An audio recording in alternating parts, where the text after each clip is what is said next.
Chaps, Layout FX Model Miniatures. I'm going to do attempt to do a silly little video today. As you know, I started using the Archive-X waterborne, the acrylic based colours recently released by a guy at Archive-X.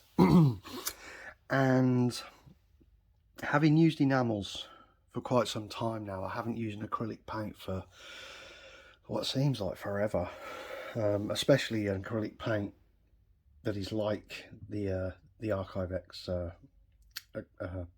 acrylic. It's a very different animal, and yeah, there's a lot of discussion about paint viscosity, air pressure, that kind of thing. And I recently shot one of the first of the Return of the Jedi Y-wings in Reefer White, and I mixed that roughly 70-30, about 30% thinners.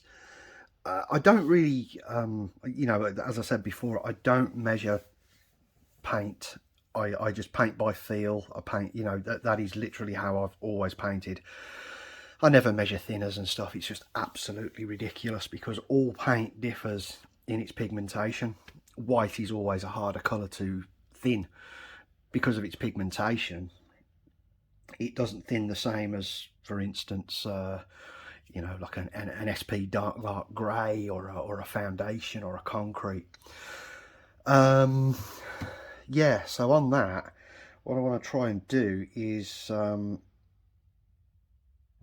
just get an idea at shooting this instead of a rough 70-30, which is pretty much a thicker viscosity with a higher pressure. I was just above 20 psi when I shot the Y-wing. Now what I've done, I've dropped my psi to, I think it's about 17, and I want to go at a rough 50-50 mix of paint, just a thinner coat.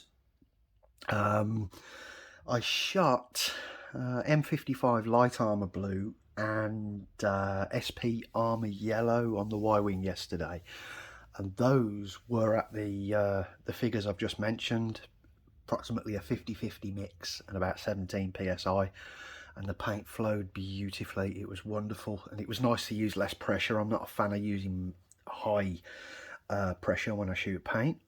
So yeah, what I'm going to do today, I'm going to try and base coat this just silly little Bandai A wing that's just primed up. It's been primed up for ages. I swore I'd never paint a Bandai model again. They drive me insane. They're just too blooming small.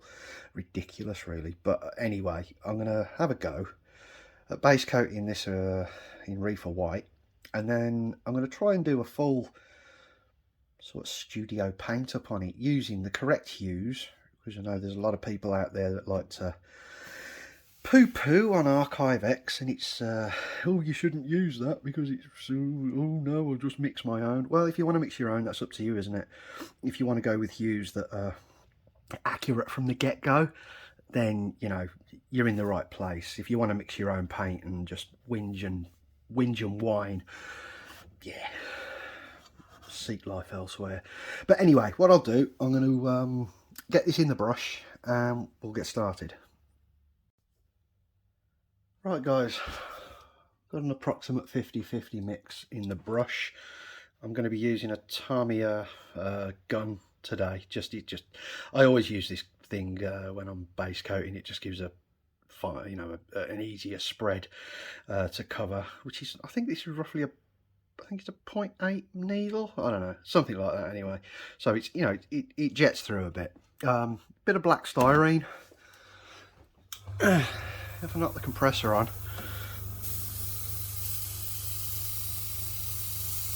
Okay, that's about a 50 mix there. That's pretty loose.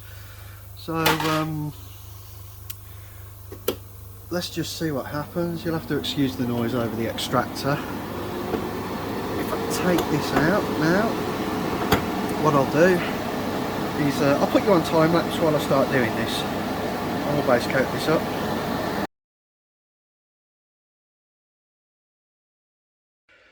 Okay, there's an initial coat. It is quite a wet coat. First time I'm just going to put some warm air just across it.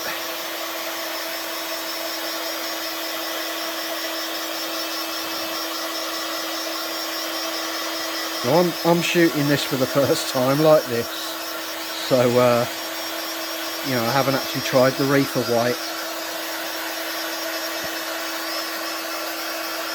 at this thickness, so it is a, you know, some areas have gone a little bit heavy, but we'll sort that on the next pass.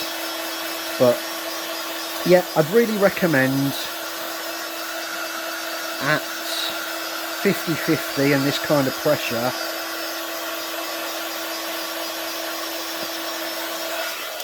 just do a real light pass or two initially. I mean, that's, you know, that's curing. Just doing a light pass initially, maybe 1 or 2 light passes, just to get some get some adhesion, and obviously limit runs and stuff. But yeah, we'll give this another pass now and see how quickly we can coat it up.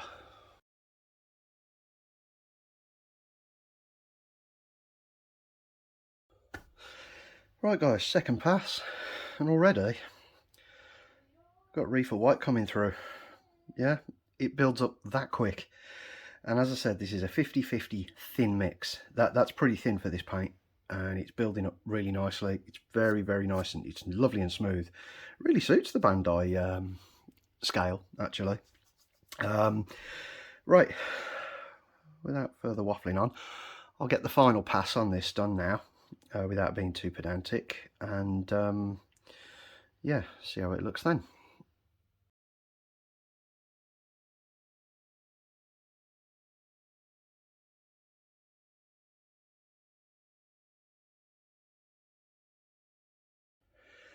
I'm done. I'm happy with that. That's a nice little base coat.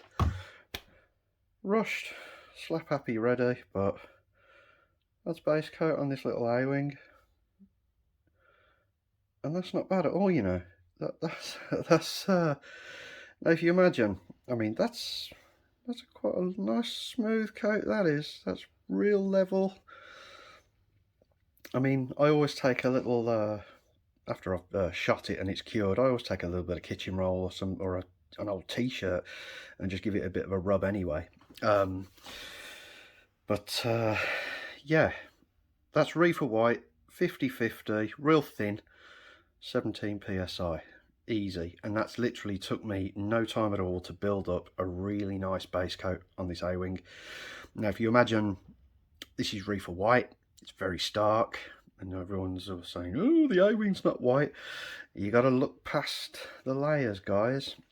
But the next port of call for this will be a pass of D&H Caboose Red here, and obviously the engines. That is the correct hue for this model. It's a very lovely maroony purpley red. It's a beautiful red, but you have to be very careful using it.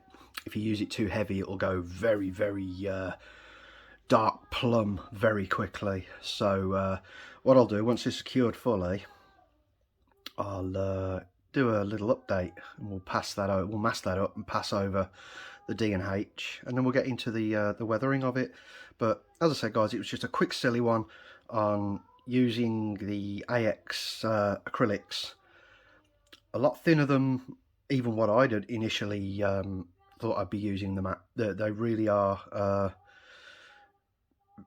quite manipulative. You know, you can, yeah, I didn't actually imagine I'd be base coating reefer white at this. I'll be taking this technique into the Jedi Y-Wings now, shooting them at 50-50, a much thinner mix. Actually goes on a lot easier, and also, right, if my camera will focus on the tip of my brush, well, it's not gonna, but okay, whatever. Oh, there we go. Look how clean that needle is. Now, the other day shooting the Jedi Y-Wing, I was about halfway through and I had pretty chronic build-up of paint in the diffuser of the airbrush. There was actually a big ball of dried paint, and that was shooting at around 70-30 and 20-22 psi. It was just too much pressure, I think. I think it's too much air and not enough paint, so it's just drying it in the brush.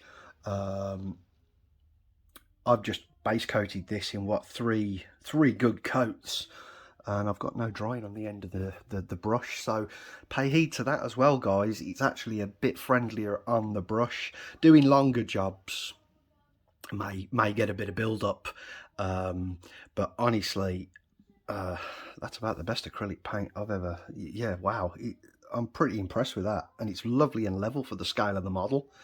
There's no real rough, there's no rough patches. I mean, it's very, yeah, leveled out lovely, that has. So yeah, I'll just finish this silly little thing up at some point. But yeah, thanks for watching, guys, and I hope you find it helpful. As I said, anything more regards the AX acrylics, I'll just feed back to you guys here on YouTube, and obviously in Guy's group on Facebook. But yeah, thank you very much for watching, guys, and I hope you enjoyed it.